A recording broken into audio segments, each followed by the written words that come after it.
നമസ്കാരം.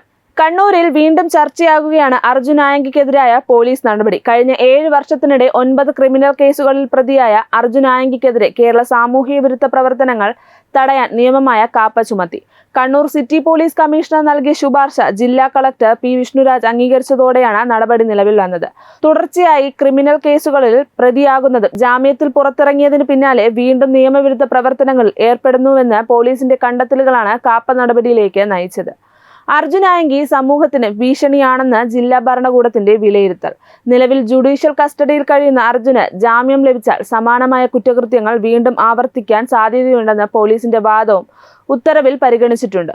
ഒരു വ്യക്തിക്കെതിരെ തുടർച്ചയായി കേസുകൾ രജിസ്റ്റർ ചെയ്യപ്പെടുകയും സാധാരണ നിയമ നടപടികൾ മാത്രം മതിയാകില്ലെന്ന് അധികാരികൾ വിലയിരുത്തുകയും ചെയ്യുന്ന സാഹചര്യത്തിലാണ് കാപ്പ പോലുള്ള കരുതൽ തടങ്കൽ നിയമങ്ങൾ പ്രയോഗിക്കുന്നത്. അർജുൻ ആയങ്കിയുടെ കാര്യത്തിലും സമാനമായ സാഹചര്യമാണ് നിലവിലുള്ളതെന്നാണ് പോലീസ് നിലപാട്. കാപ്പ ഉത്തരവിന്റെ അടിസ്ഥാനത്തിൽ അർജുൻ ആയങ്കിയെ അറസ്റ്റ് ചെയ്ത് കണ്ണൂർ സെൻട്രൽ ജയിലിൽ സൂപ്രണ്ടിന് മുന്നിൽ ഹാജരാക്കാനാണ് പോലീസ് നിർദ്ദേശം നൽകിയിരിക്കുന്നത്.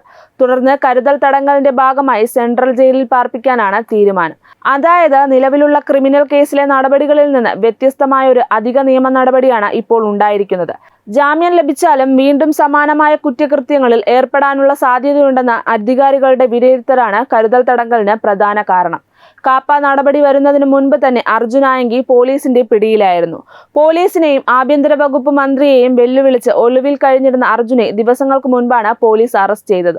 ഒരു ഓട്ടോ ഡ്രൈവർ നൽകിയ വിവരത്തിന്റെ അടിസ്ഥാനത്തിലാണ് കണ്ണൂരിലെ ഒരു അഭിഭാഷകയുടെ ഫ്ളാറ്റിൽ നിന്ന് അർജുൻ ആയങ്കിയെ പോലീസ് അറസ്റ്റ് ചെയ്തതെന്നാണ് അന്വേഷണ സംഘത്തിന്റെ വിശദീകരണം. ഏറെ നാളായി പോലീസ് തിരച്ചിൽ നടത്തിയിരുന്ന അർജുൻ ആയങ്കിയെ കണ്ടെത്തിയത് ഈ വിവരത്തിന്റെ അടിസ്ഥാനത്തിലായിരുന്നു. ഒളിവിൽ കഴിഞ്ഞിരുന്ന പ്രതിയെ കണ്ടെത്തുന്നതിൽ ലഭിച്ച നിർണായക വിവരമാണ് അറസ്റ്റിലേക്ക് നയിച്ചതെന്നാണ് പോലീസ് പറയുന്നത്. അറസ്റ്റിന് പിന്നാലെ ഇയാളെ കോടതിയിൽ ഹാജരാക്കി ജുഡീഷ്യൽ കസ്റ്റഡിയിൽ വിട്ടിരുന്നു. അർജുൻ ആയങ്കിക്കെതിരെ പോലീസ് നടപടികൾ ശക്തമാക്കാൻ കാരണമായ പ്രധാന സംഭവങ്ങളിലൊന്ന് നിയമസഭാ തിരഞ്ഞെടുപ്പ് സമയത്ത് എറണാകുളം ജില്ലയിലെ കോതമംഗലത്തിന് സമീപമുണ്ടായ സംഭവമാണ്. ക്രിമിനൽ പ്രവർത്തനങ്ങൾ നടത്തുന്നതിനായി സംഘം ചേർന്നുവെന്ന സംശയത്തെ തുടർന്ന് അർജുൻ ആയങ്കിയെയും സംഘത്തെയും പോലീസ് കസ്റ്റഡിയിലെടുത്തിരുന്നു.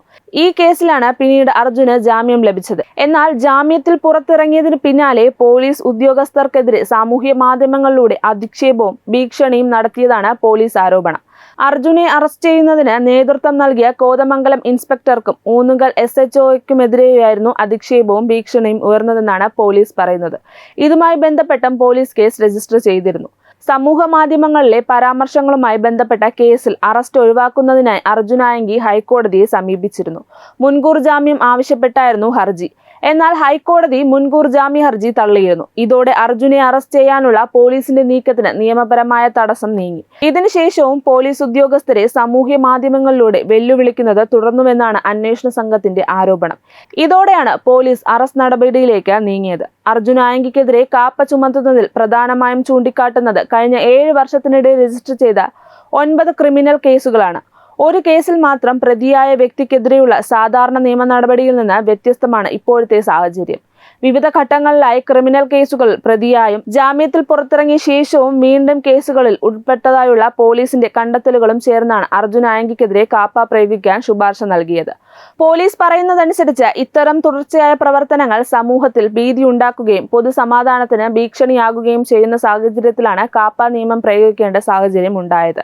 കേരള സാമൂഹ്യ വിരുദ്ധ പ്രവർത്തനങ്ങൾ തടയൽ നിയമമാണ് കാപ്പ. സാധാരണ ക്രിമിനൽ കേസുകളിൽ കുറ്റം തെളിയിച്ചതിനു ശേഷമാണ് ശിക്ഷ ലഭിക്കുന്നത്. എന്നാൽ കാപ്പയുടെ ലക്ഷ്യം വ്യത്യസ്തമാണ്. ഒരു വ്യക്തിയുടെ തുടർച്ചയായ സാമൂഹ്യ വിരുദ്ധ പ്രവർത്തനങ്ങൾ പൊതുസമാധാനത്തിനും സമൂഹത്തിന്റെ സുരക്ഷയ്ക്കും ഭീഷണിയാകുമെന്ന് അധികാരികൾ വിലയിരുത്തുന്ന സാഹചര്യത്തിൽ ഭാവിയിലെ കുറ്റകൃത്യങ്ങൾ തടയുന്നതിനായി കൂടുതൽ തടങ്കൽ ഏർപ്പെടുത്താൻ ഈ നിയമം ഉപയോഗിക്കുന്നു.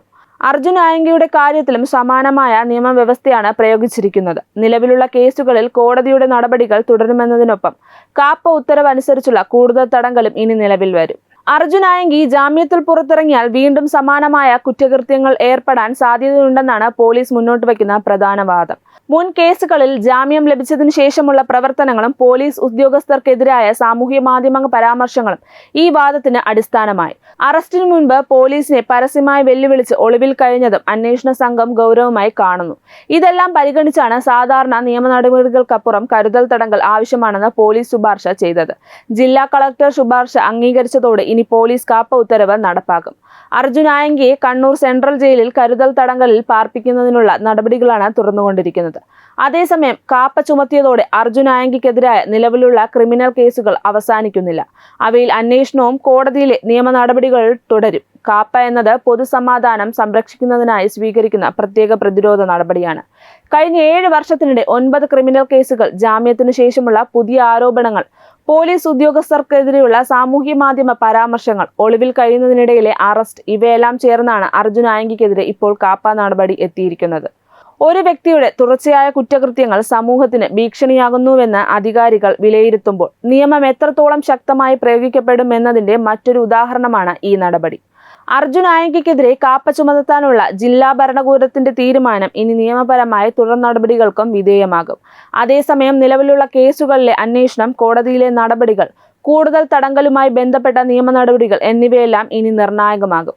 ഇതാണ് അർജുൻ ആയങ്കിക്കെതിരായ പുതിയ കാപ്പ നടപടി. കേസിന്റെ തുടർ വികാസങ്ങൾ എന്തൊക്കെയാകാമെന്നതും വരും ദിവസങ്ങളിൽ ശ്രദ്ധേയമാകും. ഇത്തരം പ്രധാനപ്പെട്ട വാർത്തകളും ഏറ്റവും പുതിയ അപ്ഡേറ്റുകളും കൃത്യമായി അറിയാൻ ചാനൽ സബ്സ്ക്രൈബ് ചെയ്യുക. വീഡിയോ ഇഷ്ടപ്പെട്ടെങ്കിൽ ലൈക്ക് ചെയ്യാനും നിങ്ങളുടെ അഭിപ്രായങ്ങൾ കമന്റ് ബോക്സിൽ രേഖപ്പെടുത്താനും മറക്കരുത്. വാർത്തകൾ ഉടൻ ലഭിക്കുന്നതിനായി ബെല്ലൈക്കൺ കൂടി അമർത്തുക. വെബ് ഡെസ്ക് തത്വമൈ ന്യൂസ്. HIV അണുബാധ സന്തോഷപൂർണമായ ഒരു ജീവിതത്തിന് തടസ്സമല്ല. HIV അണുബാധയ്ക്ക് ഫലപ്രദമായ ചികിത്സ ഇന്ന് ലഭ്യമാണ്. ഇതിന് യഥാസമയം അണുബാധ കണ്ടെത്തുന്നതും കാലേക്കൂട്ടി ചികിത്സ നടത്തേണ്ടതും അത്യാവശ്യമാണ്. സൗജന്യമായ ചികിത്സയും മാർഗനിർദ്ദേശങ്ങളും സർക്കാർ ആശുപത്രികളിലെ ART അഥവാ ഉഷസ് കേന്ദ്രങ്ങളിൽ ലഭ്യമാണ്. ആരോഗ്യ സംരക്ഷണം ഓരോരുത്തരുടെയും ഉത്തരവാദിത്തമാണ്.